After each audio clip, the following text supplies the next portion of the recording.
चला, लक्षवेधी क्रमांक 1. लक्षवेधी क्रमांक 1. अध्यक्ष महोदय, वितरित केल्याप्रमाणे अध्यक्ष महोदय, नंदुरबार जिल्हा अक्कलकोवा तालुक्यामध्ये नवी वस्ती व मेवा सांकोसवीर बाबानगर इथे 1996 पासून मदतनीस काम करत होती. त्याच्यानंतर अचानक 2006 मध्ये तिच्या जागावर दुसरी बाईला पगार देत होते. या माझे अध्यक्ष महोदय, मंत्री महोदयांना विनंती आहे का जे ऑलरेडी नोकरीवर 50 रुपये रोजाने जे महिला काम करत असताना जेव्हा तिच्या पगारवाढ झाली आणि तेव्हा त्याच्या नावाने दुसरी बाई काम करत असताना शासनाच्या निदर्शन नाही आलं का? पण ते जे शांताबाई आहे ते मेलीनंतर 6 महिनेपर्यंत ती बाईच्या नावाने पगार दिली गेली. मेलीनंतर ही पगार दिली गेली. त्याच्या मुलाने माझ्याकडे येऊन तक्रार केली का दादा म्हणे माझी आई जिवंत असताना आम्हाला पगार तर नाही दिली, पण माझी आई मेलीनंतर सुद्धा माझी आईच्या नावाने पगार दिली गेली आहे. तिथली स्थानिक अंगणवाडीने सुद्धा सुपरवायझरला आणि सीडीपीओला सांगितलं होतं, तरी त्याच्या नावाने जे पगार काढून देणारे जे सीडीपीओ सुपरवायझर असेल त्यांच्यावर ताबडतोब गुन्हा दाखल करण्यात यायला पाहिजे. हे माझे अध्यक्ष महोदय स्पेसिफिक विषय आहे. दुसरं, जेव्हा मी एक आमदार कलेक्टर व सीओ कडे जेव्हा एक आमदार तक्रार करतो आहे कसे अशी महिला हे मेली आहे आणि त्याच्या नावाने दुसरी महिला पगार घेत आहे, तरी 2 महिने झाले तोपर्यंत ना सीओने ना कलेक्टरने त्याच्यावर लक्ष दिलं. कारण डीपीडीसीच्या मीटिंग मध्ये सुद्धा तो विषय झाला, तरी त्याच्यावर कोणती चौकशी केली नाही. जेव्हा मी एक मीडियावर स्टेटमेंट दिला की मी कलेक्टर आणि सीओच्या विरुद्ध मध्ये मी आंदोलन करणार, तेव्हा 2 महिन्यानंतर जे बाय त्याच्यावर ते मेलेलीच्या नावाने पगार खात होती त्या बाईला सस्पेंड केलं. तर माझे स्पेसिफिक मागणी आहे अध्यक्ष महोदय, त्या डिपार्टमेंट मध्ये जे सीडीपीओ आणि सुपरवायझर जे पगार देतात त्यांच्यावर कारवाई करायला पाहिजे. आणि कलेक्टर सीओ एक आमदार तक्रार केली नंतर 2 महिनेपर्यंत त्याच्यावर लक्ष देत नाही असेल तर असं कलेक्टर आणि सीओ वर सुद्धा कारवाई करण्यात यावे अशी माझी स्पेसिफिक मागणी आहे.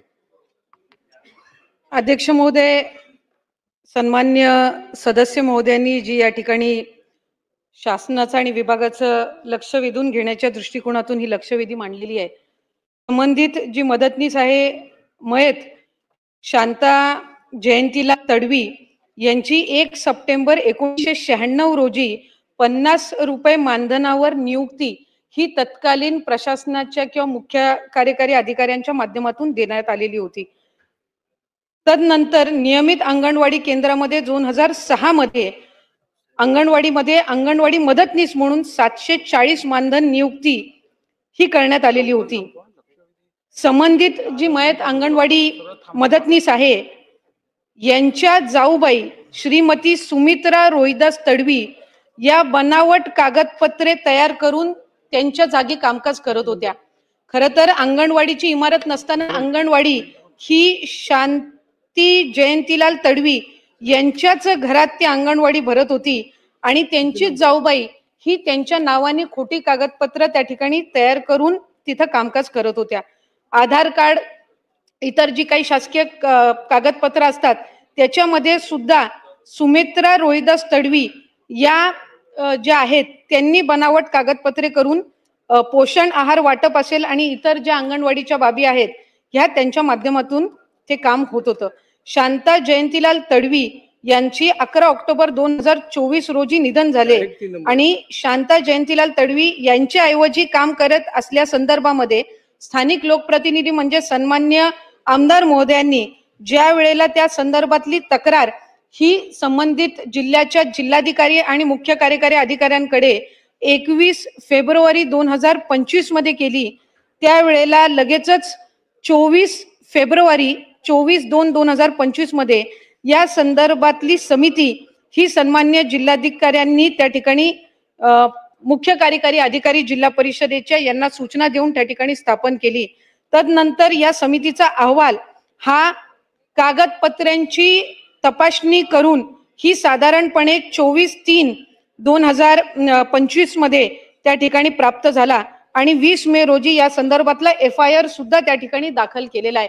खरं तर आमदार महोदयांनी या ठिकाणी नमूद केल्याप्रमाणे ज्या कैलासवासीय शांती जयंतीलाल तडवी आहेत यांच्या सुपुत्रांनीच आमदार महोदयांकडे त्या संदर्भातली तक्रार केली, पण त्यांच्याच नातेवाईक सुमित्रा रोहिदास तडवी ह्या त्याच घरातल्या ह्या बनावट कागदपत्र त्या ठिकाणी सादर करून इतके वर्ष काम करत होत्या. खऱ्या अर्थानं आम्ही सुपरवायझर कडनं सुद्धा त्या संदर्भातली ज्या वेळेला चौकशी केली त्यावेळेला स्थानिक गावातले लोकप्रतिनिधी किंवा तिथल्या अंगणवाडी सेविका किंवा इतर गाव या संबंधित घरातल्या नातेवाईकांनी सुद्धा कधीही 20-25 वर्षामध्ये त्या संदर्भातला उल्लेख केला नाही. पण ज्या वेळेला दुर्दैवी निधन शांती तडवी यांचं झालं त्यावेळेला त्या संदर्भातली तक्रार ही त्यांच्या कुटुंबातल्या व्यक्तींनी आमदार महोदयांकडे केली आणि त्या संदर्भातली माहिती त्यांनी आता या ठिकाणी सभागृहामध्ये दिलेली आहे. पण तरी सुद्धा सन्मान्य आमदार महोदयांनी निवेदनाद्वारे जी काही तक्रार त्या ठिकाणी केली होती त्यानुसार 20 मे रोजी FIR त्या ठिकाणी दाखल केलेला आहे आणि या संबंधामध्ये कडक कारवाई ही त्या ठिकाणी निश्चितपणाने अध्यक्ष महोदय केली जाईल. सन्माननीय सुरेश धस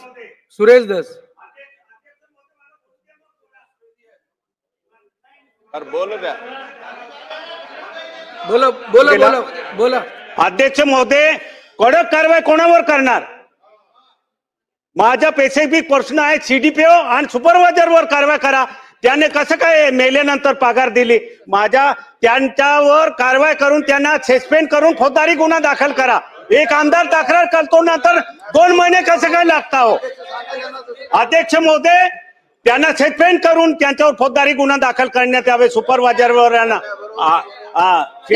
मी आपल्या अनुमतीने पुन्हा एकदा सन्मान्य सदस्य महोदयांना या ठिकाणी माहिती देऊ इच्छिते की 21 फेब्रुवारी 2025 मध्ये या संदर्भातलं पत्र त्यांनी जिल्हाधिकारी महोदयांना त्या ठिकाणी दिलं आणि 24 फेब्रुवारी म्हणजे 2-3 दिवसाच्या आतच त्या संदर्भातली समिती ही त्या ठिकाणी सादर केली.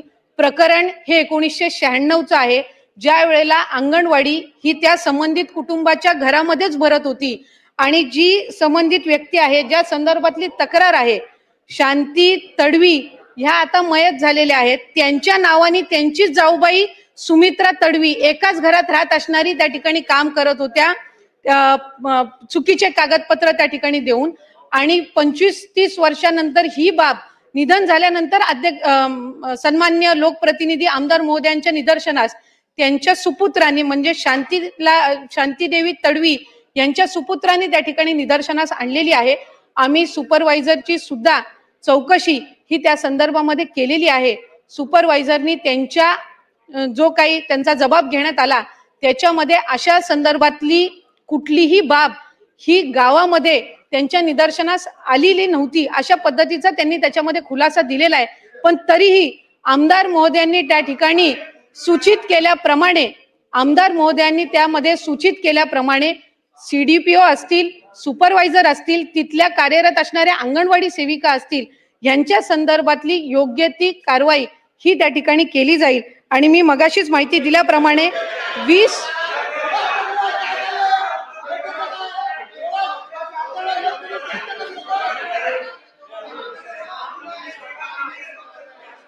सन्मान्य अध्यक्ष महोदय, मला पुन्हा एकदा सभागृहातल्या सदस्यांच्या निदर्शनास आणून द्यायचंय की या बाबीमध्ये एकाच कुटुंबातल्या शांती तडवी या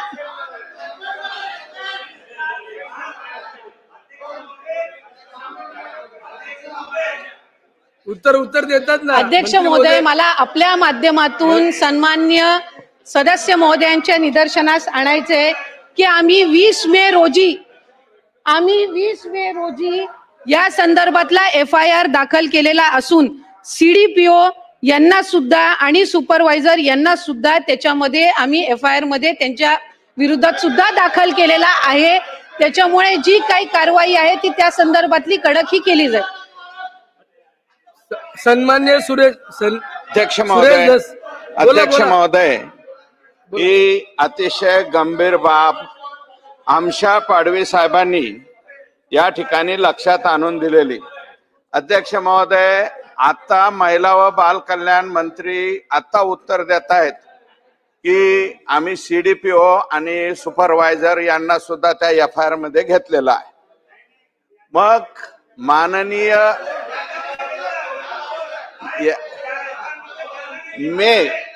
फेब्रुवारी महिन्यामध्ये विधानसभा सदस्य यांनी तक्रार केलेली आहे. त्याच्यावरती FIR मे महिन्यामध्ये होतो. अध्यक्ष महोदय, प्रश्न विचारल्याच्या नंतर कधी आमदारांनी प्रश्न विचारलेला आहे त्याच्यानंतर सुद्धा या तारखेपर्यंत त्या जिल्ह्याचे मुख्य कार्यकारी अधिकारी, त्याच्यानंतर डेप्युटी CO महिला व बाल कल्याण, CDPO आणि तिथल्या ज्या सुपरवायझर आहेत, या कसल्याही प्रकारची कारवाई जर त्या ठिकाणी करत नसतील, अध्यक्ष महोदय, माझं मत आहे, आमशा पाडवी साहेबांच्या सन्माननीय सदस्यांच्या मताशी मी सहमत आहे.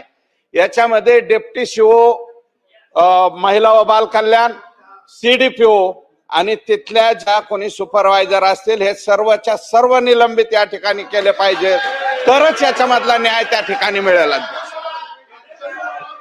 सन्मान्य अध्यक्ष महोदय, मला सन्मान्य आमचे वरिष्ठ या ठिकाणी सभागृहातले सदस्य सुरेश धस साहेब असतील, ज्यांनी या ठिकाणी लक्ष वेधून घेतलेलं आहे, ते आमदार पाडवी साहेब असतील, यांच्या या ठिकाणी निदर्शनास आणून द्यायचं आहे की प्रकरण ही नेमणूक जी आहे ती 96ची आहे. 96 मध्ये त्या ठिकाणी त्यांना मानधन तत्वावर त्या ठिकाणी नेमण्यात आलेलं होतं. मला उत्तर देऊ द्या अध्यक्ष महोदय, मला उत्तर देऊ द्या त्या संदर्भातलं. आम्ही विभाग म्हणून एक मिनिट मला त्या संदर्भातलं उत्तर देऊ दे. मंत्री महोदय उत्तर देतात ना. मंत्री मला त्या संदर्भातलं अध्यक्ष महोदय उत्तर देऊ दे. जर लक्ष वेधून घेतलेलं आहे तर त्या संदर्भातलं उत्तर देऊ दे. उत्तरच ऐकून घ्यायचं नसेल तर लक्ष वेधी मांडण्यात काय अर्थ आहे?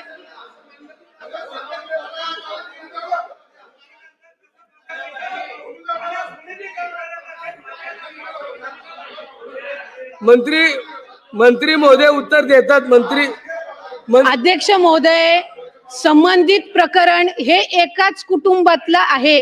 शांती तडवी ज्या आहेत, एकाच घरामध्ये ती अंगणवाडी सुरू होती. आम्ही त्या संदर्भातली त्या ठिकाणी चौकशी केलेली आहे, FIR दाखल केलेला आहे. संबंधित CDPO आणि सुपरवायझर यांच्यामध्ये जर चौकशीच्या अहवालामध्ये ते दोषी आढळले तर त्यांचं सस्पेन्शन सुद्धा केलं जाईल. उत्तर देतात. एकानी कुणीतरी विचारा.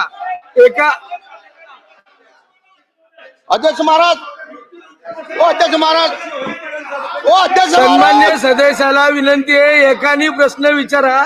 एकानी मंत्री महोदय उत्तर देतात. एकानी प्रश्न विचारा. तक्रार केल्या, पगार निघाला मेलेल्या माणसाचा.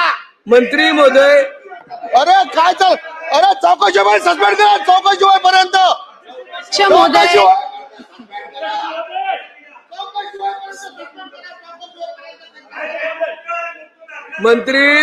मंत्री ऐका. मंत्री महोदय, सन्मान्य सदस्याला अध्यक्ष महोदय, माझ्याकडे आमदार महोदयांनी दिलेलं पत्र सुद्धा आहे. हे 21 फेब्रुवारी 2025 आहे. संबंधित प्रकरण 96 आणि 2006 आहे. आणि या संदर्भातली सविस्तर चौकशी स्थानिक लोकप्रतिनिधी महोदयांनी मांडलेल्यानुसार तिथपर्यंत ते संबंधित CDPO आणि सुपरवायझर यांना आम्ही सस्पेंड करण्याची कारवाई करू.